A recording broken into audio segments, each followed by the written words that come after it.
Twilight's Nightmare, Chapter 21, Part 2.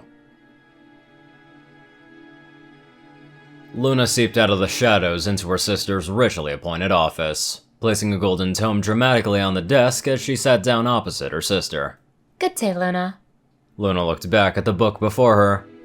So she, as a unicorn, performed a six-way split? Celestia tilted her head as if to say, How do you know that? Luna's response of a slight grin says, I have my ways, and I'm not telling. She performed even beyond what I can do in a single casting. She became 6 fully realized fragments, each fully independent. And to make things worse, each even had their own unique cutie mark. Celestia said before she looked down with regretful eyes at the tome. It's always fatal when cast by a mortal. And there really is no way to undo it. No way exists for a shattered mortal soul to be put back together. Luna could see that her sister's attention was fading. Memories began to veil reality from her. Luna's hoof knocked upon the desk, and Celestia's eyes refocused. Okay, so she's not hiding behind her mask. She must have it doing paperwork again. Luna thought. Are you sure that she couldn't have survived long enough to be useful? Perhaps until she ascended? That would have allowed her to recover. Luna challenged. No, it was the worst case. Each of them were interacting with each other, growing and tearing her mind apart. The damage to her wellspring kept increasing, so they had days to live at most, minutes at worst. Celestia's eyes hardened with resolve, daring Luna to disagree. I had to do something immediately. Then I would have come to the same conclusion. Luna nodded gravely. Celestia looked relieved as if the weight of the world had been lifted from her wings. The first hints of a sad smile teased the edge of her muzzle. Though if the elements of harmony were not at stake, I would have chosen a different solution. And in that less desired case, what would you have done? Celestia asked. I would have picked the most suitable of Twilight's creations and left them with the body. Luna answered. And the other 5? I would have invited them into my bastion, of course. That would only give them a few years. Yes, but I would have made sure that they were full, happy years. When the time would come, my farewell gift to them would be the sweetest of dreams as an escort to their final fate. Oh, so you could do that while ruling the nation single-hoofed and preparing for the return of a powerful foe? Don't mince your words, sister mine. You mean my return? If I had to, I would have made a fragment to tend to them. You always were too free with creating them. And you always too. Look, we are straying from the point. What should be done about Twilight? Celestia interrupted. I am already doing what I can, sister. From the dreams of her friends, I know that she is hurting, and I believe I know why. Once she understands what that sacrifice brought Equestria, you may be surprised how quickly she stops hating you. For once, I think it is you who are being too optimistic. Perhaps. Sister, a question, if you will. Did you not think that she would pay the price willingly? If you, her mentor, and her princess had told her that her sacrifice would save Equestria, could she even have refused? Luna's eyes locked onto her sister's. I have looked into her dreams. She fears not that she might need to give her life, nay, she fears for those that she would leave behind. She regrets that she may not be able to say goodbye. She's a better pony than either of us, Celestia said, and Luna nodded. By how our charges judge such things, then yes. Luna picked up the book with her hoof. Do you know how our teacher got this book? Celestia shook her head. No, I thought it was long secured in the restricted section. Do you even know why they took such drastic action because they just disliked her? It did seem out of character, but there was no trace of magic, and he decided to escape my judgments in a rather permanent fashion. So did it ever occur to you that this might have been my doing? Luna said, depositing the book within the ethereal depths of her shadow. You were banished to the moon. And yet, I still had access to dreams. I could even influence those marked by my night. His was a moon and a scroll, yes? Are you saying you caused... Celestia said, the temperature in the room increasing. No. I have no way of remembering, now do I. Luna glared at her sister. What I am saying is I could have. All it would have taken is for me to enter his dreams and show him just the right things, whisper just the right words, and he would have done it. Luna saw the name on Celestia's lips. Sunset. Good. Maybe she will learn to show a little more compassion to her tools. She thought. She considered what she knew of the sunset situation. Perhaps Sister's right of suspecting me of that too. As for acquiring the book, all it would have taken me is one of my thestrals and the smallest blessing of my power. Luna placed her hoof on the desk and loomed towards her sister, ending muzzle to muzzle. What would you have done without the elements of magic? Could you have even faced me in open battle, knowing it would only hasten Discord's escape? As Celestia's mouth started to open to respond, Luna sat back, speaking first. It would have been such a simple plan with no risk to me at all, she said, waving a hoof nonchalantly. Do you think you did? Celestia's voice was a frail whisper. Do you think I did? I don't know. Luna smiled. But it does sound like one of mine. Every pony gets what they want, and it destroys them. She could feel the need to smile, but she held it back. Her sister just looked at her. Luna could almost see the game pieces being moved behind those ancient eyes.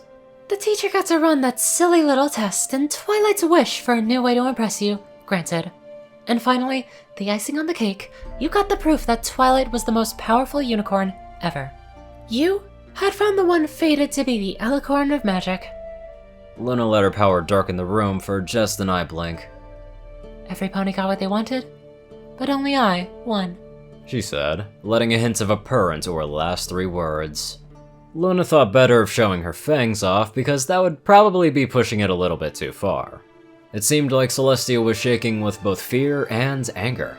Celestia waved a hoof for Luna to depart from her presence. I have duties that require my attention. Luna could see the muscles in her sister's neck strain as she fought back a harsher response. Luna smoothly rose and then turned to leave. Even though that was taken far more than 1,000 years from me, I will still help thee with this.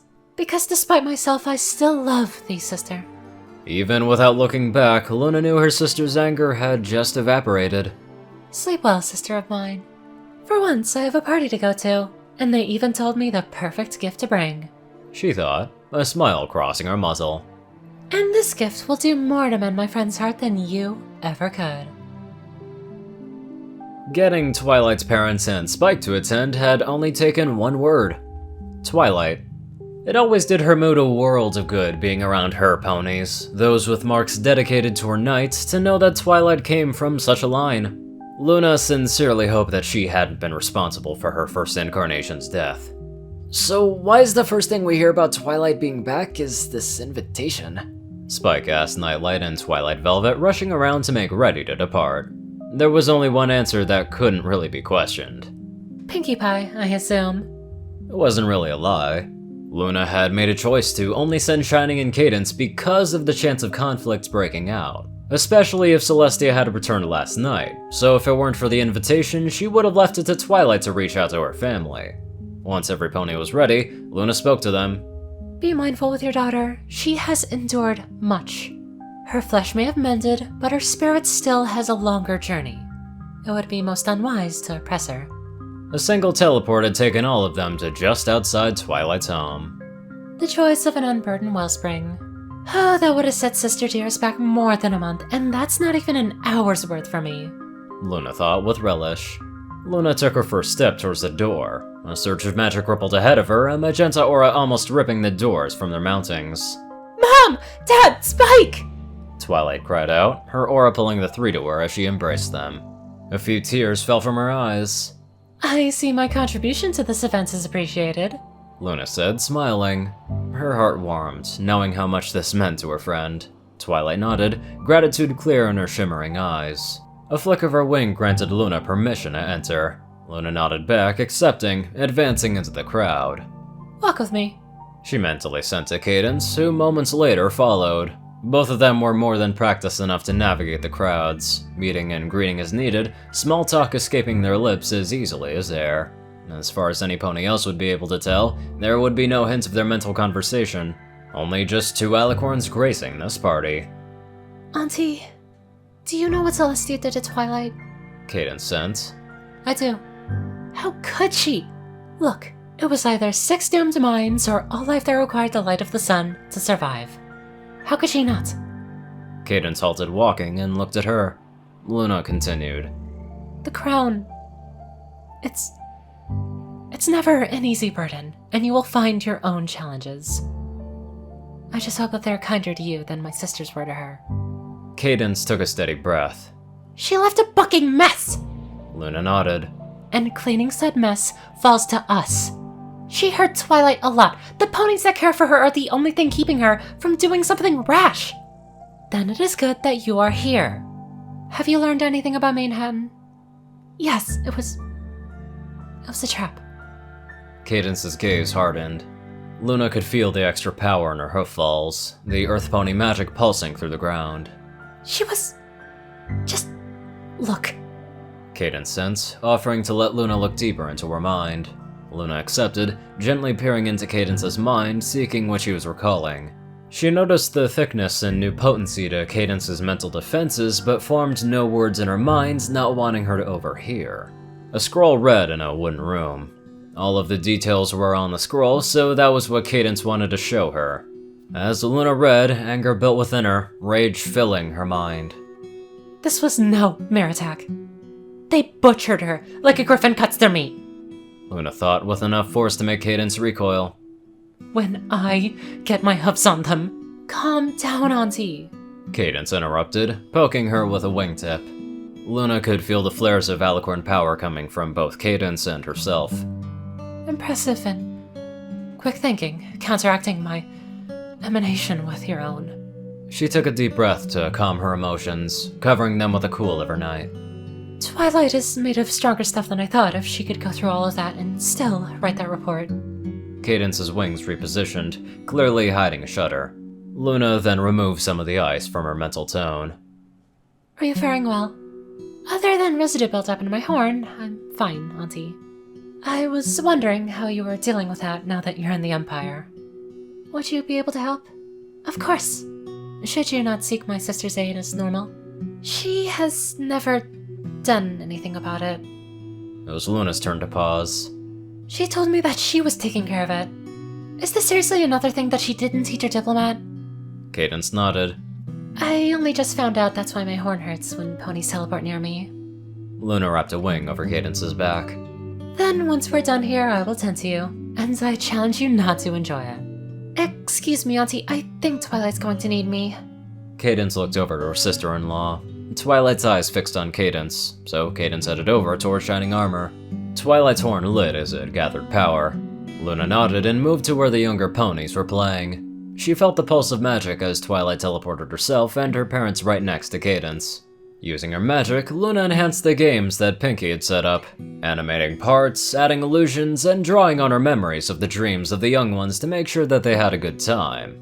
Twilight's daughter seemed to be avoiding Luna. Little Star played with a CMC and Spike as they moved freely, but never got close enough for conversation. Each time they neared, Star would direct them to a different attraction or just teleport them away. Twilight will probably introduce us later, Luna thought as she returned to playing with the foals. They were such bright sparks of joy. To be unaware of how harsh the world can be, treasure it while you can. After some time, Luna settled enjoying the simple but exceedingly good food offerings, complemented by whatever it was that she was drinking. Taking Celestia's lessons to heart, she let time wash past her, appreciating every moment, but lingering on none of them. Perhaps I might base some dreams off of this party. She then mused. I do wonder whether Twilight will or won't forgive Celestia. Either that or she'll just stop being angry at her but just won't forgive her. I don't know.